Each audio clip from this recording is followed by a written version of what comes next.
hi guys, what's up and welcome back to GC 3.0. Welcome back to Gravity Circle. और मेरे प्यारे प्यारे बच्चों, जैसा आपसे प्रॉमिस किया था, हम लोगों ने क्लास 12th टर्म 1 एग्जाम जो कि 14 दिसंबर को होने वाला है, उसके लिए MCQ सीरीज लॉन्च करी है। कुछ दिन पहले उसका फर्स्ट वीडियो आया था और आज के दिन से हम लोग स्टार्ट करने वाले हैं ग्रेविटी सर्कल पर एक और नई सीरीज जिसका नाम है सैंपल पेपर सीरीज। गाइज, ये सैंपल पेपर के लिए भी मैं ओसवाल पब्लिकेशंस की गुरुकुल बुक को रेफर कर रहा हूं, इसलिए मैं सबसे पहले कह दूं ओसवाल पब्लिकेशंस को thank you so much for let us using their book जिसका नाम है ओसवाल गुरुकुल। गाइज, इस बुक के अंदर टोटल 36 सैंपल पेपर्स हैं, English, physical education, maths, chemistry and physics के। और इसमें एक सैंपल पेपर जो कि आपके CBSE ने लॉन्च किया था वो है, और बाकी के 7 सैंपल पेपर इनकी टीम के द्वारा बनाए गए हैं from NCERT, from previous year questions, from exemplar. तो ये सैंपल पेपर जो हम लोग आज यहाँ पर सॉल्व करने वाले हैं ये मैंने उस बुक से लिया गया है। तो गाइस चलो हम लोग सैंपल पेपर सॉल्व करना शुरू करेंगे। जैसा आपको पता है कि आपके सैंपल पेपर को 3 पार्ट में डिवाइड किया गया है, सेक्शन A, सेक्शन B और सेक्शन C। आज के पार्ट में हम लोग हमारे सैंपल पेपर के पहले 20 क्वेश्चन सॉल्व करेंगे, यानी जो आपके सैंपल पेपर का सेक्शन A है उसमें टोटल 25 क्वेश्चन है, उसमें से 20 क्वेश्चन आज हम सॉल्व करेंगे। सेक्शन B के अंदर कुछ 24 क्वेश्चन है, वो हम लोग अगली क्लास में सॉल्व करेंगे। और सेक्शन C मतलब ये सैंपल पेपर को मैं 3 पार्ट में सॉल्व करवाऊंगा मोटे मोटे तौर पर। तो आज हम लोग फर्स्ट पार्ट में 20 क्वेश्चन सॉल्व करने वाले हैं, टोटल 54 क्वेश्चन है। तो guys without any delay let's start solving the question paper. आप लोगों का यहाँ पर सेक्शन A आप लोगों को दे रखा है, और सेक्शन A के अंदर देखो आपको सवाल क्या दे रखा है। आपके पास में अगेन यहाँ पर कॉपर है। अब मैं जानता हूं यार कॉपर एक प्रकार का मेटल है, ठीक है। यहां पर इन्होंने साफ साफ अक्षरों में दे रखा है कि कॉपर का फेस सेंटर्ड क्यूबिक स्ट्रक्चर है। फेस सेंटर्ड क्यूबिक स्ट्रक्चर यानी कि FCC। आप लोग जानते हो FCC को हम लोग क्लोज क्यूबिक पैकिंग अरेंजमेंट के अंदर लिखकर चलते हैं। तो ये बोल रहा है कि इसका हर आयन का कोऑर्डिनेशन नंबर क्या होगा। इनफैक्ट यहां पर आयन की जगह पे, चलो ठीक है, अब इन्होंने आयन लिखा है सैंपल पेपर में, चलेगा, कोई प्रॉब्लम नहीं है। तब वो कोऑर्डिनेशन नंबर बताना है। यार बहुत इजी क्वेश्चन है, मेरे को कॉपर से कोई लेना देना ही नहीं है, मेरे को तो लेना देना सिर्फ इस शब्द से है, FCC यूनिट सेल, जो कि 4 एटम से मिलकर बनता है। और जब FCC पर FCC जब जोड़ते जोड़ते जब तुम एक बड़ा क्रिस्टल बनाते हो तो वो क्लोज क्यूबिक पैकिंग का रूप ले लेता है। और इसमें कोऑर्डिनेशन नंबर कितना होता है प्यारे बच्चों, सोचिए, डेफिनेटली 12। जिन बच्चों का सही जवाब आया कमेंट में बताना मुझे, ठीक है ना, कि सर सैंपल पेपर के 20 क्वेश्चन में से हमारे इतने सही गए, टेस्ट चल रहा है एक तरीके से, तो इसका जवाब होगा 12। क्या बात समझ में आ गई? 14 14 कुछ नहीं होता, ठीक है ना। जब CCP की बात आती है 12। डन, आगे बढ़े, ग्रेट। अगला क्वेश्चन, ओहो, इतना लल्लू चप्पू सवाल मैंने मेरी लाइफ में नहीं देखा। ऐसे क्वेश्चन आएंगे, घबराना नहीं है। टर्म 1 बहुत हलवा है भाई, कोरोना चल रहा है, बच्चा पढ़ नहीं रहा है, ऑफलाइन स्कूल्स चल रही है, बहुत कम, बहुत रेयर, इजी क्वेश्चन आएंगे। क्वेश्चन देखो, इनमें कौन सी कॉलिगेटिव प्रॉपर्टी नहीं है भाई। कितनी कॉलिगेटिव प्रॉपर्टी पड़ेगी? 4। कौन कौन सी? Depression in freezing point, elevation in boiling point, osmotic pressure, इसमें एक गायब है, relative lowering of vapour pressure. ये 4 कॉलिगेटिव प्रॉपर्टी होती है। आपसे पूछा है which of the following is not a colligative property, चौथी वाली, मॉडिफिकेशन ऑफ रिफ्रैक्टिव इंडेक्स। ये तो पता नहीं क्या, ये अलता भलता दे दिया, ये तो है ही नहीं हमारे कैटेगरी में, हटाओ इसको, आगे बढ़ो। डन। अगला क्वेश्चन जरा देखो। हाँ गुरु, ये आया अल्कोहल फिनॉल ईथर से सवाल। एसिटल्डिहाइड, एक एसिटल्डिहाइड को जब आप लोग ग्रिग्नार्ड चाचा जी के रिएजेंट के साथ ट्रीट करोगे और उसके बाद में हाइड्रोलिसिस करोगे तो क्या प्रोडक्ट बनेगा? Primary, secondary alcohol, carboxylic acid या टर्शियरी अल्कोहल? ट्राई मारो। NCERT किताब उठाओगे एनसीईआरटी के अंदर इसकी रिएक्शन साफ साफ अक्षरों में दे रखी है, इसकी रिएक्शन साफ साफ अक्षरों में दे रखी है। पहली रिएक्शन आपको HCHO के साथ दिखेगी, दूसरी रिएक्शन तुमको RCHO के साथ दिखेगी, और तीसरी रिएक्शन तुमको RC डबल बॉन्ड OR यानी कीटोन के साथ देखने को मिलेगी। चलिए इस रिएक्शन को मैं आपको करके बता देता हूं ताकि आप लोगों को क्लियर हो जाए कि यार ये रिएक्शन कैसी होगी। ठीक है, तो देखो इस रिएक्शन को हम लोग करते हैं। मैं इसका बैकग्राउंड चेंज कर देता हूँ, इसको ब्लैक कर देता हूँ। ओके, और ये सब क्या लिखा हुआ है भाई, मैंने इसको डिलीट कर देते हैं। चलो अब रिएक्शन देखो, एसिटल्डिहाइड यानी डेफिनेटली यहाँ पर R होगा,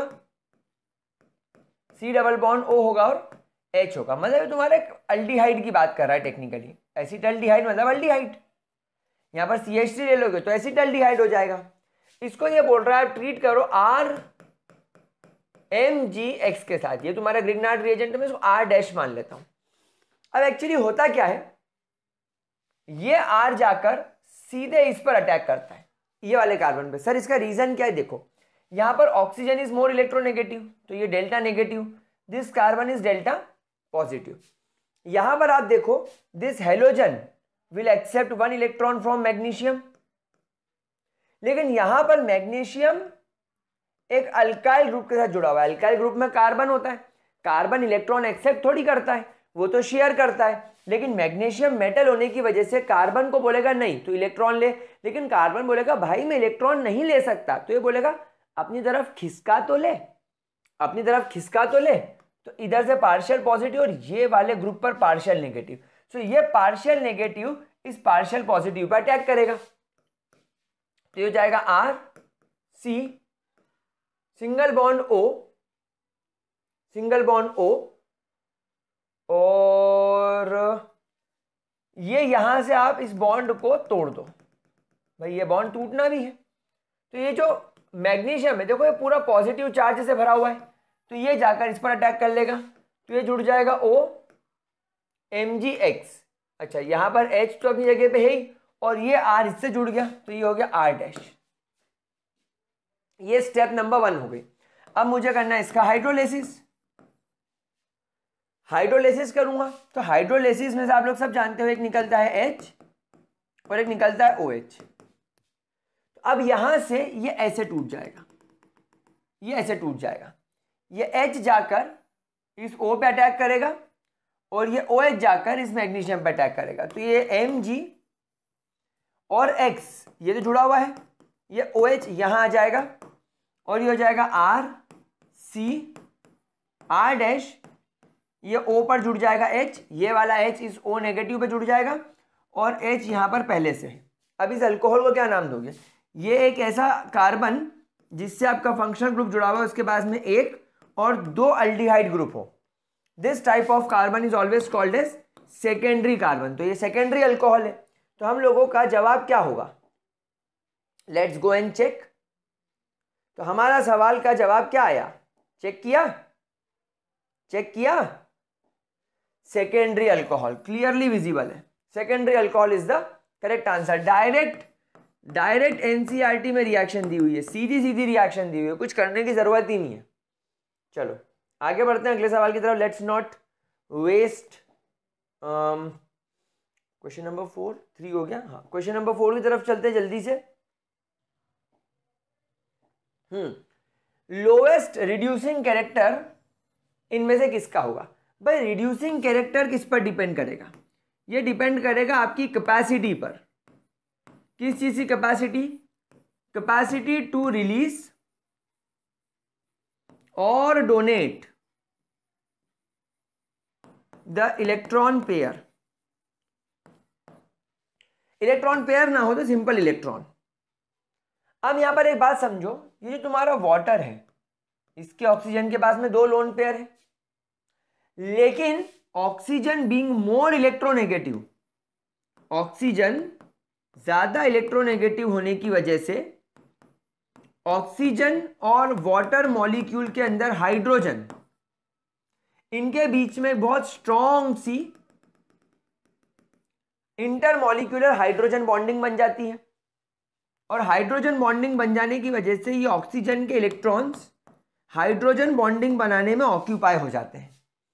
तो because of more electronegative nature of oxygen and intensified hydrogen bonding, water molecule के पास लीस्ट कैटेगरी होती है अपने इलेक्ट्रॉन शेयर करने की, अपने इलेक्ट्रॉन डोनेट करने की, अपने इलेक्ट्रॉन रिलीज करने की। बाकी सल्फर, सेलेनियम और टेलुरियम, इनका क्यों साइज बढ़ गया, साइज बढ़ने की वजह से इलेक्ट्रोनेगेटिविटी कम हो गई। इलेक्ट्रोनेगेटिविटी कम होने की वजह से हाइड्रोजन बॉन्डिंग तो बना ही नहीं पाएंगे, हल्का फुल्का डाइपोल डाइपोल इंटरेक्शन होगा, तो इलेक्ट्रॉन डोनेट करने की कैपेसिटी बढ़ जाएगी। तो ये तीनों के पास तो रिड्यूसिंग कैरेक्टर होता है सिवाय वाटर के। क्या आपका ये जवाब सही था? अगर हाँ तो वेरी गुड, नहीं तो कोई बात नहीं, इस प्रकार के सवाल के लिए तैयार हो, और सवाल आएंगे, प्रैक्टिस हो जाएगी। बायोमॉलिक्यूल से सवाल दिख रहा है मुझे अब। इसमें से फाइब्रस प्रोटीन का एग्जाम्पल कौन सा है? फाइब्रस, फाइब्रोइन, नाम से समझ में आ रहा है, option number 20 correct.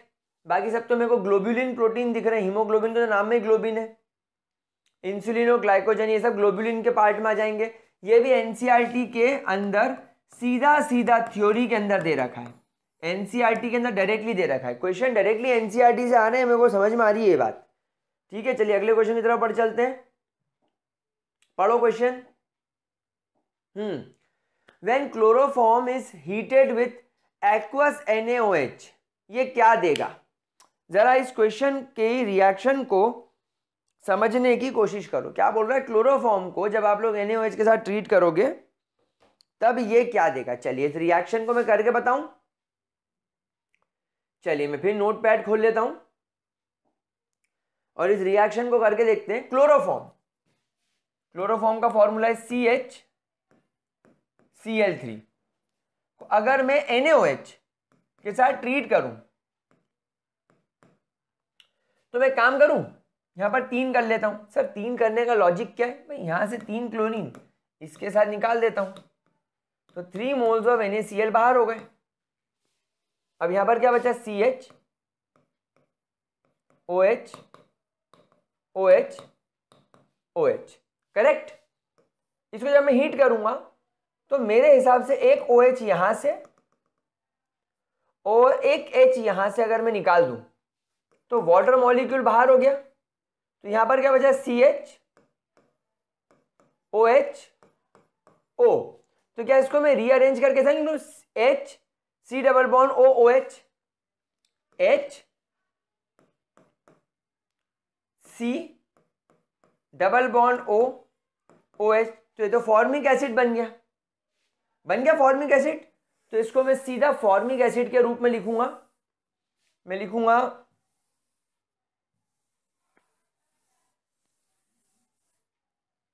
H C double bond O OH। ठीक है, मैंने इसको इस प्रकार लिख दिया, कोई दिक्कत कोई परेशानी? फर्दर अगर मैं इसको NaOH के साथ ट्रीट करूं तो यहां से एक H और यहां से OH, अगेन वाटर बन के बाहर हो जाएंगे और ये बच जाएगा H C double bond O ONA, यानी sodium salt of formic acid. HCOH is formic acid, ये होता है तुम्हारा फॉर्मिक एसिड। तो ये सोडियम फॉर्मेट हो जाएगा, सोडियम फॉर्मेट की कैटेगरी में आ जाएगा, एसीटेट से फॉर्मेट। तो HCOONA, तो हम लोग देख लेते हैं कि क्या हमारा ऑप्शन कहीं पर बैठ रहा है। हाँ, हमारा ऑप्शन बैठ रहा है सोडियम फॉर्मेट पर, देख लो। So sodium formate is the answer. बहुत इजी रिएक्शन से, डायरेक्ट रिएक्शन आ रही है एनसीईआरटी से, कुछ भी करने की जरूरत नहीं पड़ रही है, सीधे सीधे सवाल आ रहे हैं। ठीक है, अगला क्वेश्चन। अरे हलवा, एकदम हलवा। ग्लूकोज, ग्लूकोज एक अल्फा है एक बीटा है, सिर्फ अल्फा और बीटा का फर्क है। मतलब कि जो कार्बन नंबर 1 होता है ना ग्लूकोज के अंदर, उसमें OH की पोजीशन में फर्क है, एक में राइट में होगा तो एक में लेफ्ट में होगा, बस यही फर्क है। तो ऐसे आइसोमर्स को ज्योमेट्रिकल तो बोलेंगे नहीं, इनैंशियोमर भी नहीं बोलेंगे, ऑप्टिकल भी नहीं बोलेंगे, ऐसो को एनोमर्स बोलेंगे। सीधा सीधा सवाल बायोमॉलिक्यूल से आया है। एनसीईआरटी की लाइन बाय लाइन पढ़ लेंगे ना, लाइन बाय लाइन पढ़ लेंगे तो भी सवाल सॉल्व हो जाएगा। एनसीईआरटी की लाइन में से आया ये सवाल, मैंने सब करवा रखा है पिछले साल के बायोमोलिक्यूल्स में, बढ़िया तरीके से करवा रखा है। चलो इस क्वेश्चन को लगाओ। तुम्हारे पास में जेनॉन हेक्साफ्लोराइड है XeF6, इसका जेनॉन का हाइब्रिडाइजेशन क्या होगा? पहली बात तो जेनॉन पे 6 फ्लोरीन है तो sp3 तो हो नहीं सकता, sp3 तो हो नहीं सकता। और जेनॉन के अंदर एक लोन पेयर होता है और 6 बॉन्ड होते हैं। XeF6 के अंदर एक लोन पेयर और 6 बॉन्ड पेयर्स होते हैं, मतलब there should be total 7 orbitals जो कि इसके अंदर काम कर रहे हैं। तो ये sp3d, एक s ऑर्बिटल, 3p और 2, 3 4 5 6, तो 6 तो ये भी काम नहीं करेगा। अच्छा, अब जब मैं इसको बनाऊं, अगर मेरे पास में सिंपल ऑक्टाहेड्रल होता तो ये ऐसा होता, F F F F F और F, लेकिन इसके अंदर एक लोन पेयर भी है, तो लोन पेयर इस ऑक्टाहेड्रल के शेप को बिगाड़ेगा। आप खुद सोचो, ये ऑक्टाहेड्रल के शेप को बिगाड़ेगा तो सिंपल ऑक्टाहेड्रल भी नहीं होगा, यानी डिस्टॉर्टेड ऑक्टाहेड्रल होगा, यानी ऑक्टाहेड्रल थोड़ा डिस्टॉर्टेड होगा, थोड़ा बिखरा बिखरा होगा। तो sp3d3 इसका सही जवाब होगा। ठीक है, जेनॉन के अंदर आप हमेशा ध्यान रखना 1 lone pair is there and 6 bond pair is there, इस बात को आप हमेशा ध्यान रखना। डायरेक्ट क्वेश्चन था, एनसीईआरटी पढ़ने की देर है, बाकी सब हो जाएगा। बहुत घटिया सवाल। सोडियम का अल्काइल हैलाइड के साथ में एक रिएक्शन होता है जिससे अल्केन बन जाता है, इस रिएक्शन को क्या बोलते हैं? अगर आपको याद नहीं हो तो मैंने अभी अभी हेलो अल्केन एंड हेलोरिन नाम का चैप्टर कंप्लीट किया अपने ग्रेविटी सर्कल चैनल पे। मैंने बताया था कि अगर तुम्हारे पास में एक अल्काइल हैलाइड है CH3X, अगर आप उसका ट्रीटमेंट सोडियम के साथ करते हो, तुमको 1 मोल CH3X की और आवश्यकता होगी। आपको यहाँ पर ड्राई ईथर डालना है in presence of ether, 2 sodium, एक हेलोजन यहाँ से और एक हेलोजन यहाँ से, 2 NaX बन के बाहर हो जाएंगे और ये दोनों CH3 आपस में कंबाइन हो जाएंगे और यहाँ पर आपको मिल जाएगा एक अल्केन। ये रिएक्शन क्या कहलाती है? Wurtz reaction. ये रिएक्शन वुड्स रिएक्शन कहलाती है। और मैंने आपको बताया था वुड्स रिएक्शन के अंदर हमेशा कार्बन का नंबर डबल हो जाता है, it always doubles the carbon number. तो फिर क्या जवाब होगा इसका बताओ? इसमें क्या जवाब होगा फिर बताओ? Wurtz coupling reaction. Wurtz coupling reaction should be the answer. अरे ये क्या हो गया? Wurtz coupling reaction should be the answer. Clear? Easy है, इजी है, it's not a big deal. ए तेरी शॉर्ट की पॉट की क्या पूछता रहता रे, क्या गुंडा बनेगा तू? हाँ, शॉर्ट की में क्या ऑब्जर्व होता है? कितनी बार ट्रिक बताऊं शॉर्ट की शॉर्ट हो गया, जैसे बल्ब शॉर्ट हो जाता है तो क्या उसको यूज कर पाते हो? नहीं, फिर वो बल्ब क्या होता है? गया डस्टबिन में गया। वैसे ही शॉर्ट की में भी शॉर्ट हो गया, शॉर्ट की में शॉर्ट हो गया, कमी हो गई, शॉर्ट हो गया किसकी? कैटायन की भी और एनायन की भी, दोनों बराबरी से जाएंगे। क्यों? क्योंकि शॉर्ट की एक स्टोइशियोमेट्रिक डिफेक्ट है। स्टोइशियोमेट्री का मतलब पॉजिटिव और नेगेटिव चार्ज बराबर रहेंगे, तो जितने कैटायन जाएंगे उतने एनायन जाएंगे। तो ए वाला तो हो नहीं सकता, सी भी नहीं हो सकता, डेंसिटी इंक्रीज हो नहीं सकती भाई, इसमें शॉर्ट हो रहा है, जा रहे तो डेंसिटी कम होगी, आयंस कम होंगे तो मास कम होगा, मास कम होगा तो डेंसिटी कम होगी। Equal number of cation and anion are missing from the lattice. Option number B super correct. आगे बढ़ने से पहले एक बहुत इंपॉर्टेंट अपडेट, जैसा मैंने आपको वीडियो के स्टार्टिंग में कहा था कि ये वीडियो में हम लोगों ने ओसवाल की गुरुकुल बुक इस्तेमाल करी है, जिसमें 36 सैंपल क्वेश्चन पेपर्स हैं साइंस स्ट्रीम के, जिसमें आपको की physics, chemistry, maths, English and physical education के सैंपल पेपर्स देखने को मिलेंगे। ये sample paper entirely class 12th term 1 syllabus के हिसाब से डिजाइंड है। इसके अंदर आपको जो सैम्पल पेपर बोर्ड ने यानी सीबीएसई ने लॉन्च किया था वो तो मिलेगा ही विद सोल्यूशन। इसके अलावा भी आपको 7 सैम्पल पेपर केमिस्ट्री के, ऐसे ही आपको सारे सब्जेक्ट के सैम्पल पेपर्स मिलेंगे विद सोल्यूशन। उसके अलावा सारे क्वेश्चंस नए पैटर्न पर हैं।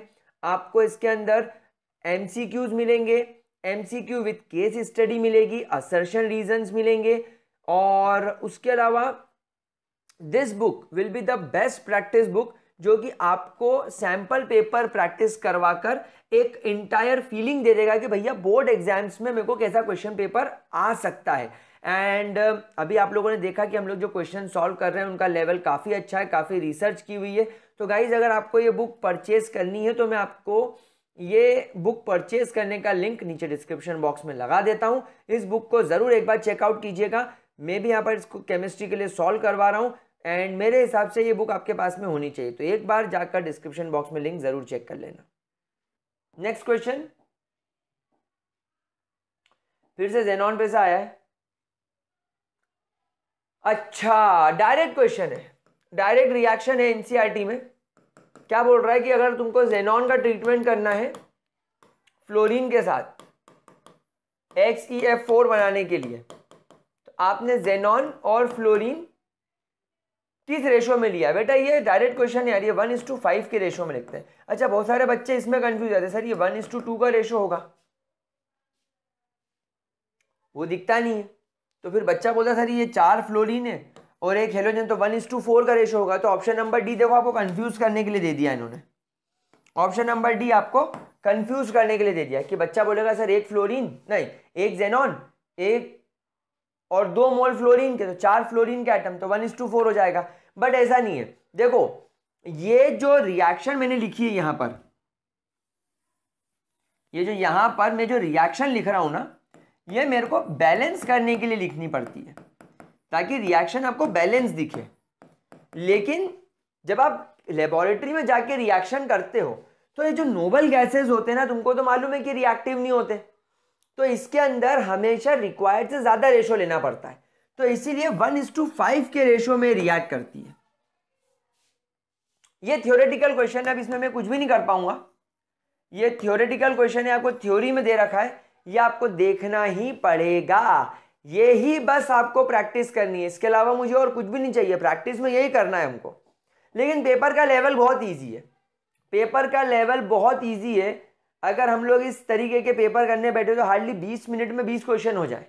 तुम 1 घंटे बाद अपने बाबू सोना के साथ घूमने जा सकते हो पेपर देने के बाद। सोच लो क्या करना है। क्वेश्चन नंबर 12 देखो, electrical property of metal are shown by. ठीक है, मेटल की प्रॉपर्टी, तो सिलिकॉन तो सेमीकंडक्टर है, मेटलॉइड जैसा है, तो ये तो मेटल की प्रॉपर्टी देगा नहीं। सल्फर एक नॉन मेटल है, तो ये भी नहीं देगा। मैग्नीशियम ऑक्साइड की अगर मैं बात करूं तो मैग्नीशियम ऑक्साइड के अंदर there is no free electrons, तो बचा क्या? Chromium oxide. क्रोमियम ऑक्साइड के अंदर, क्रोमियम के अंदर जो 2 इलेक्ट्रॉन है, एक इलेक्ट्रॉन ऑक्सीजन 2 इलेक्ट्रॉन लेगा, तो 2 ऑक्सीजन 4 इलेक्ट्रॉन लेंगे। उसके बावजूद भी क्लोरीन का जब आप +4 ऑक्सीडेशन नंबर लिखोगे तो भी क्लोरीन के पास में अनपेयर्ड इलेक्ट्रॉन दिखेंगे। क्रोमियम का एटॉमिक नंबर आई होप सबको मालूम होगा 24। इलेक्ट्रॉनिक कॉन्फ़िगरेशन क्या होता है? 4s1 3d5 है ना। अब इसमें से 4 इलेक्ट्रॉन चले गए ऑक्सीजन द्वारा, तो 1 इलेक्ट्रॉन तो मैं डी में से कम करूंगा, सॉरी एस में से कम करूंगा, और बाकी बचे हुए 3 इलेक्ट्रॉन मैं इसमें से कम करूंगा। तो 5 में से 3 चलेगा तो कितने बचे? 2 अनपेयर्ड इलेक्ट्रॉन बचेंगे, मतलब इसका 4s खाली हो जाएगा, और इसका जो 3d है 1 2 3 4, इसके 3d में 2 अनपेयर्ड इलेक्ट्रॉन बच जाएंगे। बाकी ये 1 2 3 4 और 5, ये 5 इलेक्ट्रॉन इसमें से गायब हो जाएंगे। तो 4 हटाने हैं, तो 1 ही हटा दिया, 2 3 और ये 4 इलेक्ट्रॉन हमने हटा दिए, तो ये इसके 4 बक्से खाली होगा। 2 अनपेयर्ड इलेक्ट्रॉन दिख रहे हैं, और ये अनपेयर्ड इलेक्ट्रॉन का मतलब ही है कि ये मैग्नेटिक प्रॉपर्टी, इलेक्ट्रिकल प्रॉपर्टी सब शो करेगा। अगला क्वेश्चन, XeF2 अपॉन हाइड्रोलिसिस क्या देगा? Direct reaction. यार देखो इसमें इन्होंने ग्रुप 18 के कितने सवाल दिए हैं, दबा के सवाल डाले। अगर मैं XeF2 का ट्रीटमेंट इसके 2 मोल्स ले लूं और 2 मोल्स वाटर के साथ कर दूं, तो 4 हाइड्रोजन यहां से 4 फ्लोरीन को लेकर 4 मोल्स ऑफ HF बना लेंगे। मतलब HF बन रहा है। HF बनने के हिसाब से option number A, option number D और option number B automatically eliminate हो गए। ऑटोमेटिकली एलिमिनेट हो गए भैया, गया खत्म, टाटा बाय बाय हो गया। अब क्या बचा, 2 मोल्स जेनॉन के बच गए और ये 2 मोल्स ऑक्सीजन के बच गए। तो XeHF and O2, option number C is correct.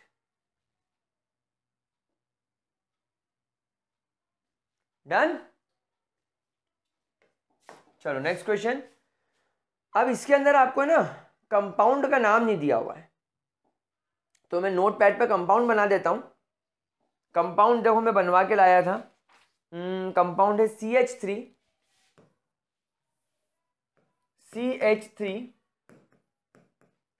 CH में, चलो जैसा सैंपल पेपर वालों ने दिया है, ओसवाल पब्लिशर्स ने, मैं सेम तरीके से लिखता हूं। इसका IUPAC नाम आपको बताना है। सॉल्व करो, सॉल्व करो भाई। कैसे सॉल्व करेंगे, इसको पहले एक्सपांड कर लेते हैं। CH3 Cl Br CH3। अब नंबरिंग कहां से करेंगे, मेरे पास में 2 ऑप्शन है। अगर मैं यहां से नंबरिंग करूंगा तो क्लोरीन को सेकंड नंबर मिलेगा और ब्रोमीन को तीसरा नंबर मिलेगा। लेकिन according to alphabetical rule, according to alphabetical rule के हिसाब से भाई ये भी हेलोजन है और ये भी हेलोजन है, मतलब दोनों same type of functional group है। और क्योंकि ब्रोमीन अल्फाबेटिकली पहले आता है, इसलिए हम लोग नंबरिंग यहां से ना करते हुए यहां से करेंगे। 1 2 3 4, तो ये हो जाएगा 2 ब्रोमो। लिखेंगे कैसे, 2 ब्रोमो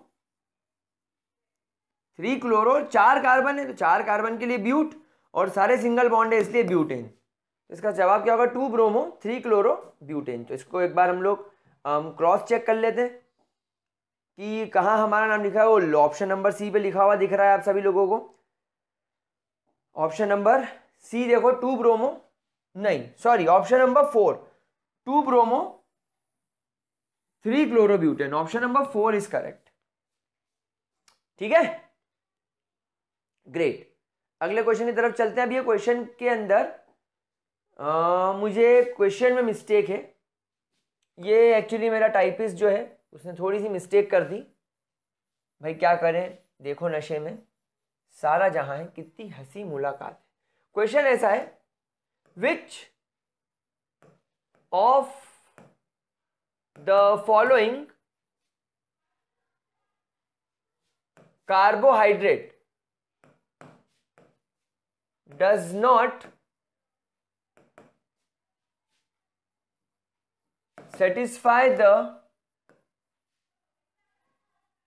general formula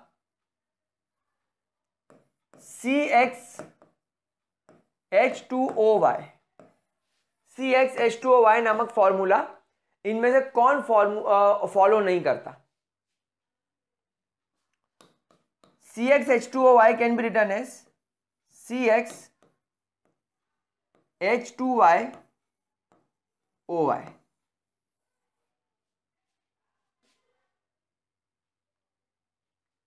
भाई फ्रक्टोज, ग्लूकोज और लैक्टोज ये तीनों फॉर्मूला फॉलो करते हैं, बस डीऑक्सी राइबोज नहीं करता। डीऑक्सी राइबोज के अंदर C5H10O4 हो जाता है।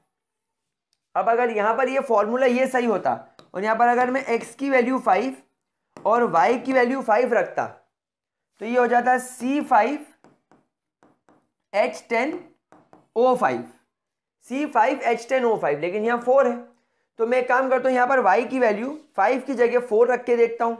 तो C5, तो फिर यहाँ पर H की वैल्यू, Y की वैल्यू 4 रखने की वजह से ये H8 हो जाता और ये O4 हो जाता, फिर तो यहाँ पर ये ज़्यादा है, मतलब ये इस फॉर्मूले में कहीं से कहीं तक बैठ ही नहीं रहा है। पुराने ज़माने में यही माना जाता था कि दुनिया में जितने भी कार्बोहाइड्रेट्स है, आपको मालूम है कार्बोहाइड्रेट्स का नाम, कार्बोहाइड्रेट्स पढ़ा ही क्यों?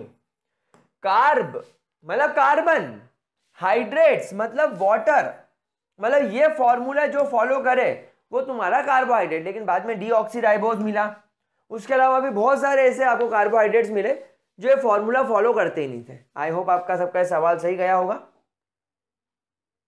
हाँ, अब आया वो सवाल जो मेरे टाइपिस्ट ने पीछे लिख दिया था, कोई बात नहीं, हम उसे माफ करेंगे। Is not a volatile substance. भाई कैम्फर कपूर वॉलेटाइल होता है तो ये तो हो नहीं सकता। एसीटोन नेल पॉलिश रिमूवर में होता है, वो अपने नेल पॉलिश पे लगाया, भाप बन के उड़ गया। पेट्रोल भी है तो एसीटल नाइट्राइड इज द सही जवाब। एसिटानिलाइड इज द करेक्ट जवाब। It is not volatile. अच्छा क्वेश्चन था ये भी।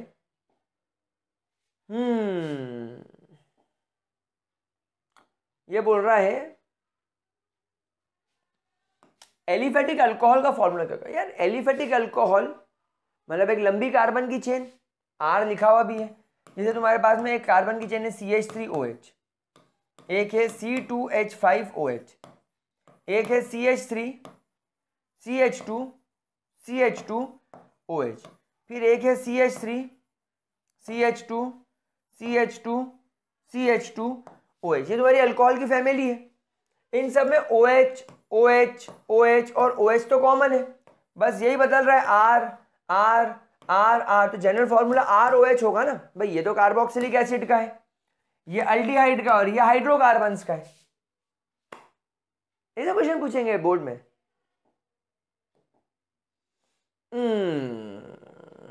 आया इनऑर्गेनिक केमिस्ट्री से एक उच्च लेवल का बोर कर देने वाला घटिया सवाल आया।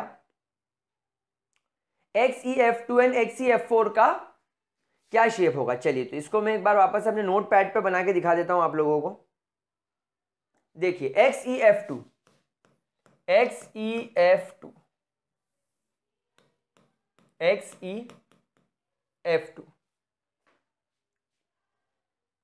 याद करो ये नोबल गैस है, मतलब नोबल गैस के अंदर जो NS ऑर्बिटल होगा उसमें 2 इलेक्ट्रॉन भरे हुए होंगे और इसका जो NP ऑर्बिटल होगा उसमें 6 इलेक्ट्रॉन भरे हुए होंगे। मतलब इसके पास में टोटल 8 इलेक्ट्रॉन होते हैं। 8 में से 2 बॉन्डिंग कर रहे हैं, 8 में से 2 बॉन्डिंग कर रहे हैं। अब कितने बचे? 6।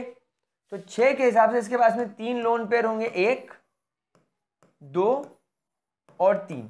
अभी जो 3 लोन पेयर है एक्चुअली ये एक दूसरे के साथ में कुछ 120 डिग्री के एंगल पर होते हैं ऐसे। तो ये लोन पेयर इस बॉन्ड पेयर को इधर धकेलेगा, ये इसको इधर धकेलेगा, ये इसको इधर धकेलेगा, ये इसको इधर धकेलेगा, ये इसको धकेलेगा। तो बेसिकली एक लीनियर शेप ले लेगा। तो बेसिकली XeF2 का शेप तो लीनियर हो गया। कोई दिक्कत किसी को भी इसके अंदर किसी भी तरीके की कोई परेशानी? नाउ XeF4 की तरफ चलते हैं। अब यहां पर जेनॉन को 8 में से 4 बॉन्ड बनाने, तो 4 बॉन्ड ये ऐसे बनाने की कोशिश करेगा कि इसके बचे हुए जो 4 इलेक्ट्रॉन हैं 2-2 के पेयर में हो जाएंगे। तो एक पेयर बहुत दूर आ जाए लोन पेयर का और एक पेयर लोन पेयर का और दूर आ जाए, एक दूसरे से 180 डिग्री पर चला जाए। यहां पर एक लोन पेयर, दूसरा लोन पेयर और तीसरा लोन पेयर एक दूसरे से 120 डिग्री पर है। एक यहां है, एक यहां है और एक यहां है, ताकि इनके बीच में दूरी ज्यादा हो जाए। भाई लोन पेयर से दूर रहेगा क्योंकि लोन पेयर का रिपल्शन ज्यादा है। यहां पर क्योंकि लोन पेयर कम होगा तो 120 पे रख दिया। तो अब जब मैं इसको जोड़ के देखूंगा तो ये तो स्क्वायर दिख रहा है मुझे और एक 2 डायमेंशनल स्ट्रक्चर, तो डेफिनेटली इसको मैं स्क्वायर और एक प्लेन पर बन गया है, एक चपटे प्लेन पर बन गया है, 3D स्ट्रक्चर नहीं तो प्लेनर।